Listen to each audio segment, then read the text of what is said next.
Halo semuanya, selamat pagi. Assalamualaikum warahmatullahi wabarakatuh.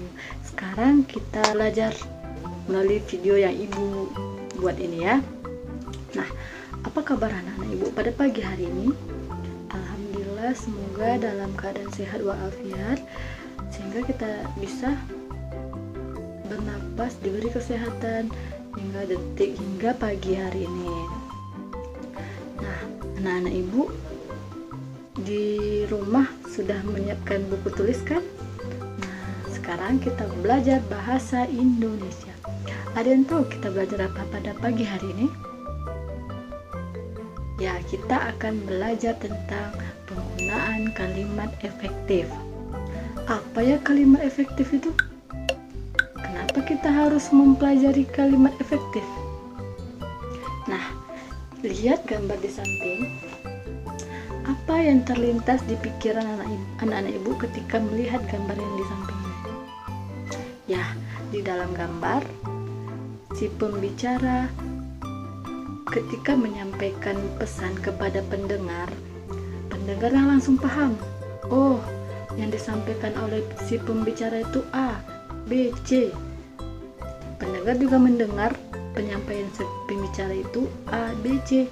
Itu tandanya bahwa si pembicara menyampaikan pesan yang dibicarakannya menggunakan kalimat efektif, sehingga si pendengar paham apa yang dibicarakan oleh si pembicara.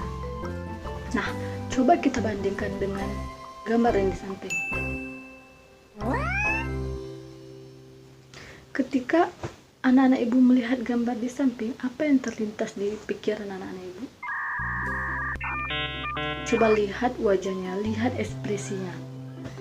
Dari gambar ini kita bisa melihat bahwa si pembicara menyampaikan pesan, tapi si pendengar tidak memahami apa yang disampaikan oleh si pembicara. Nah, itu tandanya si pembicara tidak menggunakan kalimat yang efektif, sehingga si pendengar tidak memahami apa yang dibicarakan oleh si pendengar. Kita masuk ke ciri-ciri penggunaan kalimat efektif. Yang pertama, logis. Ya, itu masuk akal. Nih, seperti ibu berikan contoh. Emang ada sih penggunaan kalimat yang tidak masuk akal?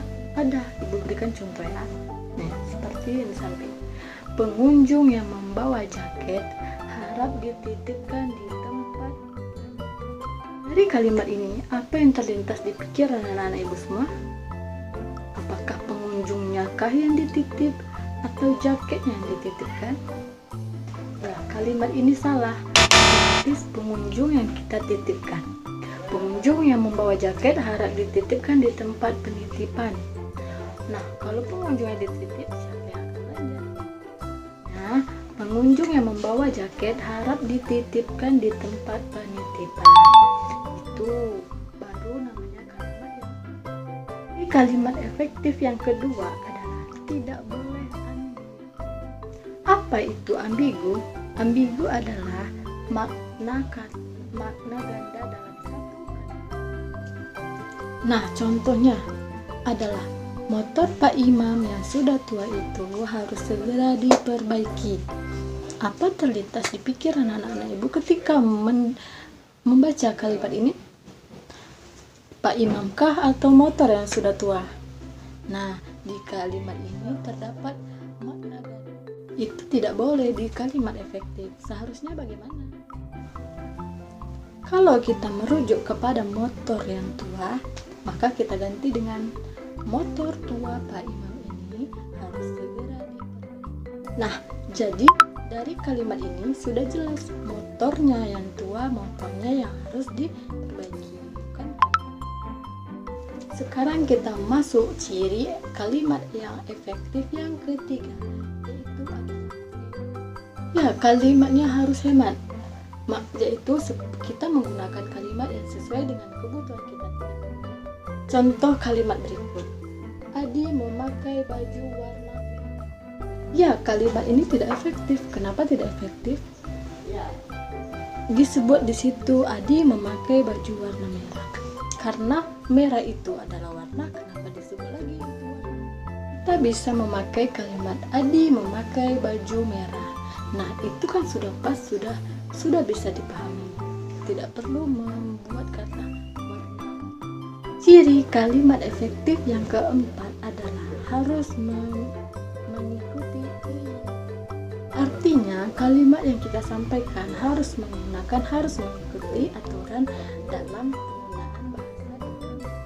Tentu saja kita harus belajar tentang penggunaan kalimat efektif, sedangkan hal-hal kecil seperti itu kita harus tahu apa itu di mana kita menggunakan kalimat.